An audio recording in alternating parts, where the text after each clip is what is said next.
y'all, this is Lindsay back with Garage Gym Reviews, and today we are going to talk about this bad boy behind me, the Diamondback 1260SC Studio Cycle bike. Now, Diamondback might not be like a household name, like it's not something you hear a lot of, like you hear Nordic Track or Rogue or other top fitness brands, and you don't hear a lot from Diamondback. However, I do think this bike is competitive with some of the best studio cycle bikes out there. For one, and I'm gonna like slow down as I say this because say this 10 times fast, it's so hard. It has a rear wheel flywheel, and it is a heavy flywheel. We are going to talk about that in a minute, but overall I was actually super impressed with this bike. I've tested a lot of bikes in the past year, and most of them I'm like, yeah, that's good, like, yeah, that's good. However, when I jumped on this, it had some really unique features by the way it creates resistance, about the fact that it is a rear wheel studio cycle bike, and so many other features that we are going to talk about. But first, make sure you are subscribed to our channel so you can continue to see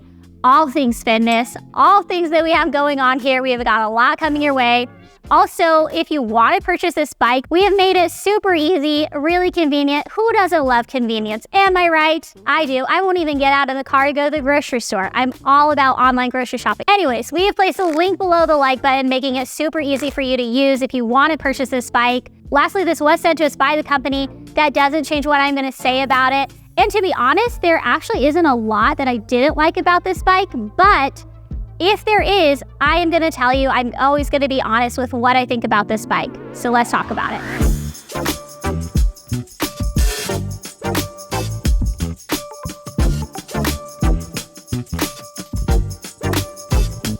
All right, so the Diamondback 1260SC isn't loaded with smart features. In fact, it doesn't have a very big screen at all. And it is around a $1,500 mark. So a little bit more expensive, especially for something that doesn't have any smart features. So why is it priced that way, and is it worth it? All right, so the biggest thing with this bike is it has a belt drive system and a rear mounted flywheel, and it is a heavy flywheel. Both of these components make it competitive with something that you would find in like a studio cycle fitness class, something that's like a top of the line that they are using at, again, studio cycle classes. Overall, this is a super sturdy bike and a very smooth and quiet ride. With this bike, it has a 31-pound flywheel. This is amazing. The heavier the flywheel, the better the machine. So if you are looking at anything around 15 to 25, I'd say like, yeah, that's decent. Like obviously 25 being better. However, the fact that it is a 31-pound flywheel makes for a super smooth ride. The other thing about a heavy flywheel is it's just not going to break down. You're going to be able to use this bike for a very long time. Again,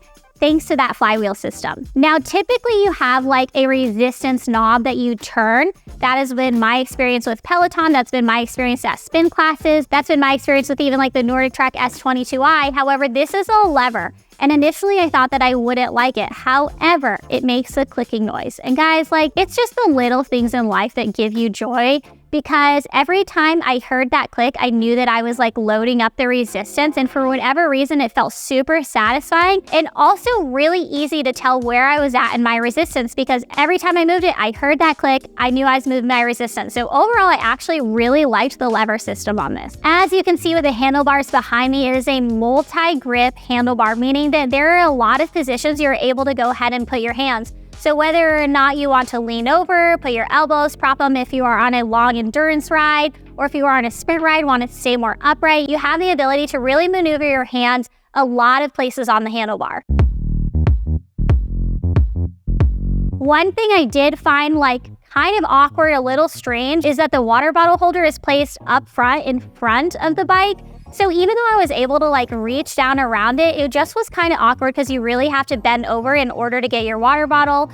I don't really know where else they would place it based on the way that the bike looks. However, there has to be a better option than that. In terms of the build, it is a steel frame and coated with industrial powder coating, which is going to be chip resistant, corrosion resistant. Overall, you could place this in your garage and really not have to worry about it rusting over time because of that coating on the exterior of the steel. The footprint measures 5 feet by about 2 feet in width. This might seem like a bigger size, but it really is comparable to what we find with the Peloton or again, the Nordic Track S22i. I would just make sure that you have the available space, but it's not a huge bike. In terms of portability, I actually found this super easy to move around. It's 130 pounds and it has wheels on the back end and a handlebar on the front end. So essentially you just have to pick up that handlebar, tip it up, the wheels will catch, and you just have to roll it from place to place.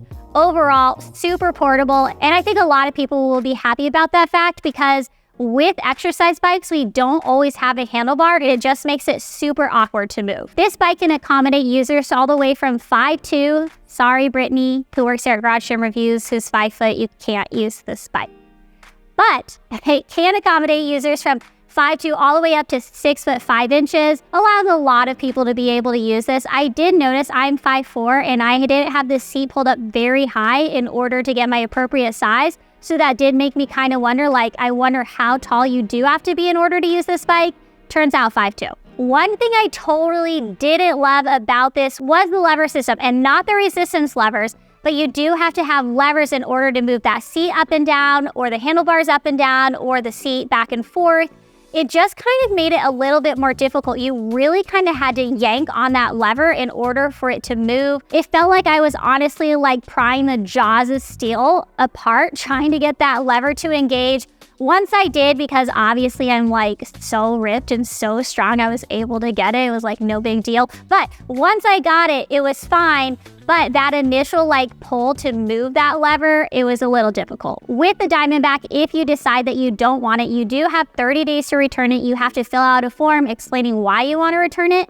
But from everything I've read online, most bikes get taken back. You do have 5 years on the frame in terms of warranty goes. Now, overall, this isn't amazing. I'd love to see at least a 10-year warranty on the frame. And that is typically what we see with most exercise bike. It does provide a Diamondback warranty boost for an extra $200, and that covers an additional 5 years.